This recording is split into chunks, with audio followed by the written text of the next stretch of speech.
Hello everybody, welcome back to my channel. Today we're reacting to Michael Jordan's stories that prove he's the best trash talker of all time by Pilotrex Productions. Ayo, I was just convinced on another video a few days ago that Larry Legend is the greatest trash talker of all time, so I don't know if I'm about to switch up. It kind of feels like it's Larry for me right now, but I'm willing to be open-minded that it could be MJ as the best trash talker ever, because he took everything personally, if you know what I'm saying. If you're new around here, I started watching ball in 2010, finally doing my due diligence, learning about legends of the past. So we're doing Larry, Michael, Magic reactions, and yeah, man, I want to know who the best trash talker is. I love trash talking. I wish current players did it a little bit more. I wish the referees didn't get as involved and give technicals out. Like, I want to see enemies out there on the court. So let's see if MJ was a better trash talker than Bird. Let's go. How you like that ass kicking we gave you? Oh, no. Chuck realized the competition aspect was getting a little bit too high.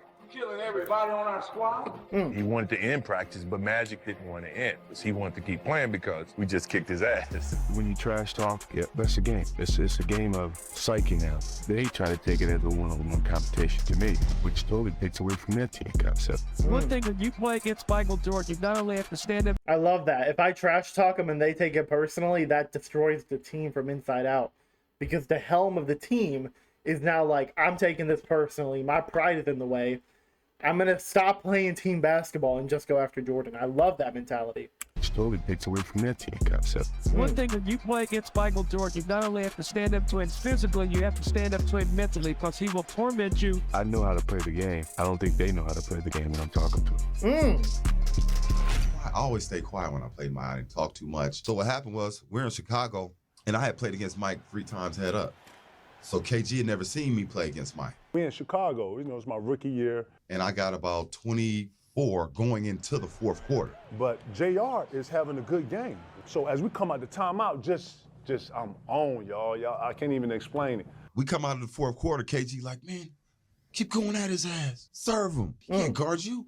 Keep going at him. Keep killing that nigga, yo. Keep killing that nigga. Straight up. You having a good game, Joe. Keep going. Man, chill. It's like, what? I was like, he's standing right here, buddy. He's right here. Mike can hear me. Careful. But I don't really give a fuck. So I'm like, so I double balance. It's like, I don't care. Keep going at him. So as I say that, I feel it. Hands on hips, legs locked. The nigga stared at me for about 15 seconds. Mike looked at KG, looked at me. I was like, Mike, he don't know the rules of the game, man. He's just a young puppy. You know what I mean? Now MJ on the back leg joint, when he's leaning on you. Is that right? Okay, yeah, huh? And Mike looked at him again like, okay. Looked at me like, okay. I said, what you looking at me like that for, right? Went to the fourth quarter, man. That man got about 17 quick. I can't even really describe the next like 6 to 7 minutes of play, yo. We down 25 now. It was just at 2. Mike had 18. We down 25. It was just that too. I love that. Yeah, like 40 now. Oh, man. JR, myself, we ain't scored in like about 4 minutes. Then I subbed like 3 of the starters. It got bad quick, yo. Come to the bench like this. Jimmy. So I was like, JR, man, my bad, dog. I'm sorry, man. I'm sorry. He like, it's cool, man. I told you, just shut your ass up, man. You're not fun. And Mike came down. Okay, young fella. Okay, damn, young fella. Damn, y'all done? Damn, young fella. Never talk shit to Mike ever again in life. I seen him at all. Dude, I love the rookie lesson right there. Also, I love how, with Michael, he can back up his trash talk. So many people in this league can't do it. I feel like Larry, Michael are like 2 of the few people I can, like, that I have seen with my own eyes. Now that I'm doing, like, maybe there's other players from the past who can do it, and I just haven't seen it yet. But, like, being able to talk, I think is so easy. Being able to back it up, especially when you got MJ staring you down, like, do not talk if you can't back it up. So I apologize, man. I was stuck on that. You don't seem like a trash-talking kind of guy I'm to not. me. And I never talked trash but one time in my entire life with Jordan. Oh, all right. So we're with the Dream Team. And what Coach Daly did, he split the team up East versus West. So we would play every day, tie. So this is the 4th day. And we got out on them about 12-2. So finally, we got on a little run. So Michael walking back. I don't usually talk trash, but I had to that time. So I said, Michael, if you don't turn into Air Jordan, we're going to blow you out today. Ooh. He started sweating. His eyes got big. Usually that tongue come about right here. Now it's way out. He broke the huddle. Dude, what a shot right there. Way out. Oh, Magic. I got to check more of you out, man. You are funny. What on earth? That is how he plays, though. He broke the huddle. He hit a 3, and he's looking at me. He scored about 4. This is one thing I'll never understand. Why did Jordan always play with his tongue out? It'll never make sense to me. Straight 3s. Ooh. And I went, oh, man. Now, this is the greatest shot I've seen. He came down the right side, took off. I got to show you this one. Don't hurt yourself. I won't hurt myself. Okay. So he stole the basketball. He coming down the right side. He takes off. David Robinson took off. And he said, okay, I'm going to just sit here in the air. So Mike just cuffed him. And he just looked at him. In the air. And he kept looking. He kept looking. He kept looking. He went all the way down, Jack. David Robinson went to the ground. He 360, tongue moving, and dunked it. Bam! And dunked. I said, that's it. In a practice game. In a practice game. He just looked at me, too, to let me know. Yeah, it's your fault. You know who... Bro, even in practice, as Allen Iverson said, we talking about practice. Even in practice, Jordan took things personally. got me to do this? You. Yeah. And I was just stunned, and all of us were stunned to see him hang in the air that long and 360. So we got upstairs. Larry Bird and I sitting down. So he come in with his cigar. I just want y'all to know. There's a new sheriff in town. And we all bow down. Yeah, You're right. I love it. What a story, Michael dude. Jordan is so incredible. There'll never be. The moral is you should not talk trash to Michael Jordan. Yeah. I remember saying something to him one time. They were down. This is when they were trying to win 73 games. They were trying to get the all-time record. We had them in the afternoon game. Game meant nothing. They were in the playoffs. I was playing with the Pacers. We were in the playoffs. We were up 8 points with about a minute and a half left. And I remember standing at the free throw line, and I looked at him. I said, why don't you go sit down? Game's over.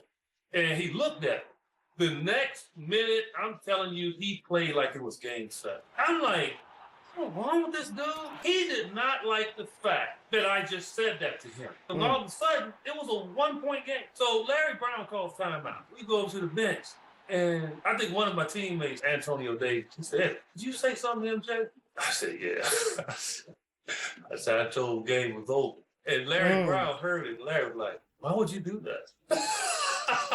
We're playing. We go up 9 with about 3 minutes to go. Mike is 4 for 16 from the field. He's having a really rough night. Right. So Derek decides, because there's about 10 minutes to go in the game and we're winning, he decides to say to Michael Jordan, who's having an off night, Told you we're gonna whoop your ass tonight.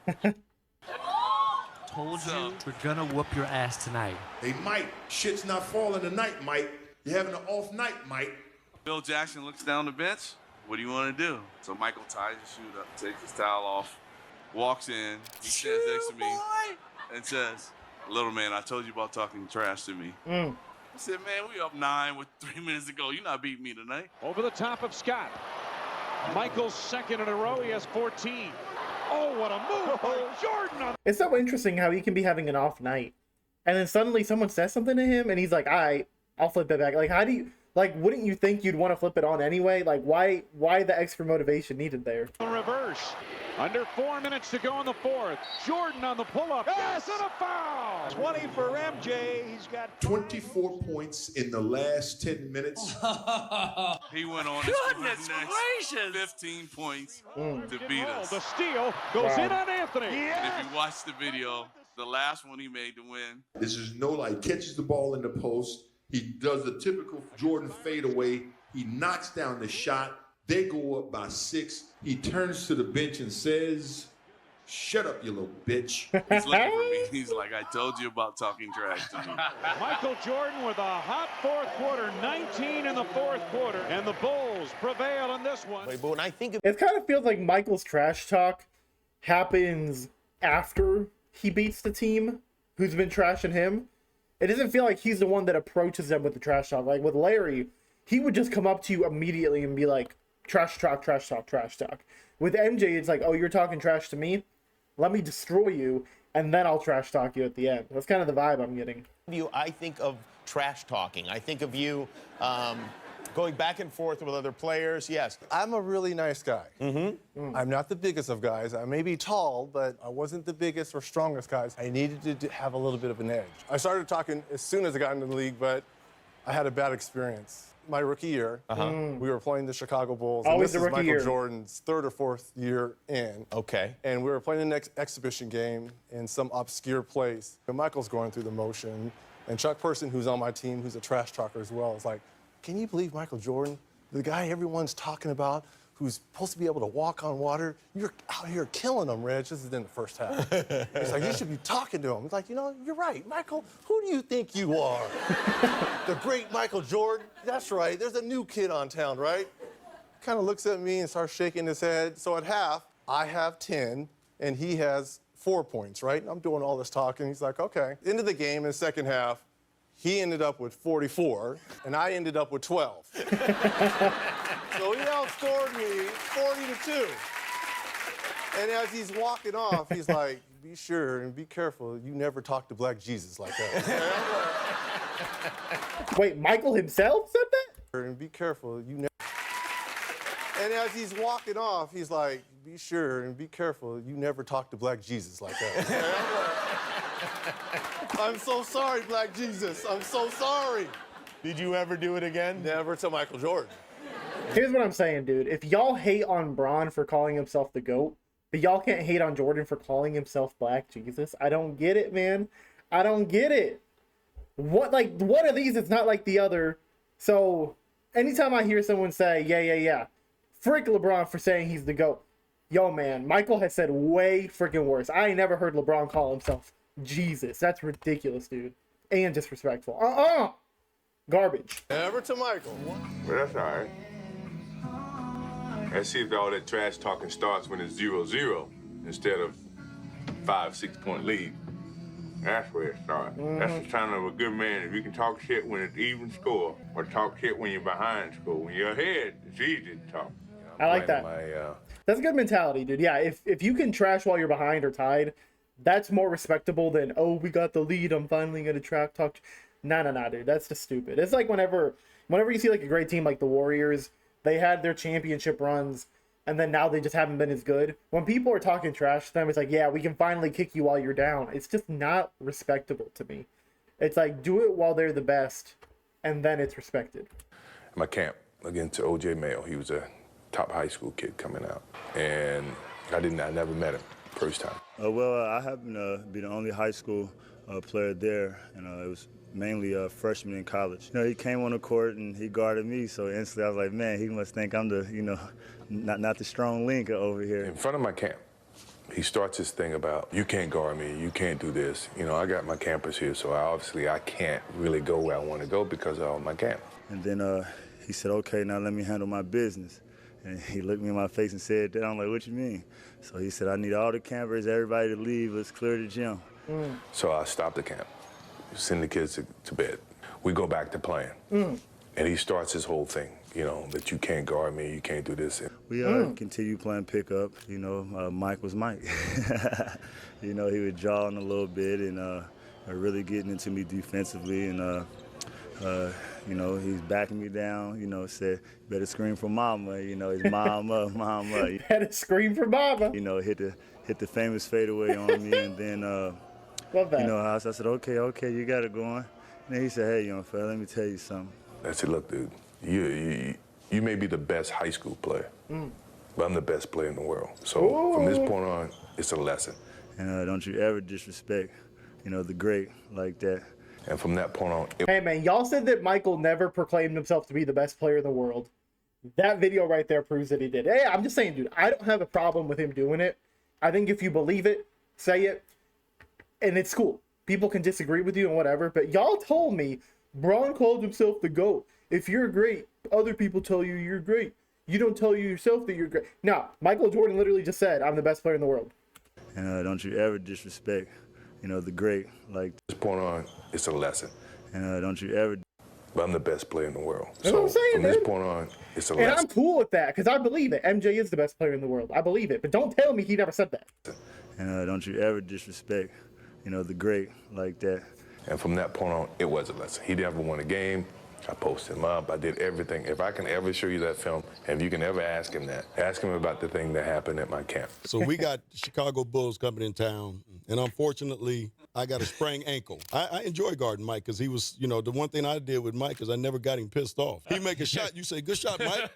You don't talk trash to him so he can go off for 60. You know, you can try to kill him with kindness. You don't try to talk trash to him. So they're getting off the bus. We're done with shoot around, and we're walking out, and MJ says, B. Scott, what's going on? Man, I hear that you're not playing tonight. I said, no, I sprained my ankle. He said, who's guarding me? I said, Anthony Peeler. He said, oh, 50. So I told Anthony Peeler, listen, MJ, he's probably going to go for about 50 tonight on you. So just don't piss him off. He ended up with 54. Oh, my gosh. That's what I like, man. Back when you say it ahead of time, I love it. So the man could do basically whatever he wanted to do on that basketball court. Man, I don't know, dude. I feel like this video didn't do justice for how good of a trash talker MJ is compared to Larry Bird. I think the Larry Bird one really sold me. I think MJ is by far maybe the better trash talker. Maybe. But this video definitely didn't do it justice. I'm curious if y'all think there's a better video out there for this topic. Because a lot of this felt like people saying why you shouldn't talk trash to MJ.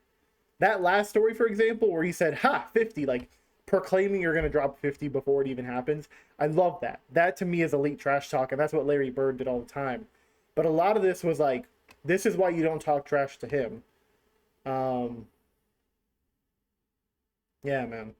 He talked and backed it up. Go. That's what I'm saying, man. But a lot of people think this is a great video. I'm curious if y'all have a better one out there for me to check out, because I want to see more of that killer side of MJ talking trash, because we see it in the game. We see his skills do enough. It speaks for himself. But I want to know why his trash talking is better than Larry Bird's, okay? Appreciate y'all who were watching with me, MJ fans. I respect y'all a lot. Appreciate the comments, conversations we've been having down below. Sorry if I hit a nerve today. There's a few things I disagreed with in this video, but hey, that's the whole point of life, man. You disagree, you talk about it, and you come out maybe with a new perspective. So let me know if you have a different perspective as me. And yeah, dude, I appreciate y'all. Have a great day, night, whatever time of day it is for you. I'll catch you guys on the next one. Deuces!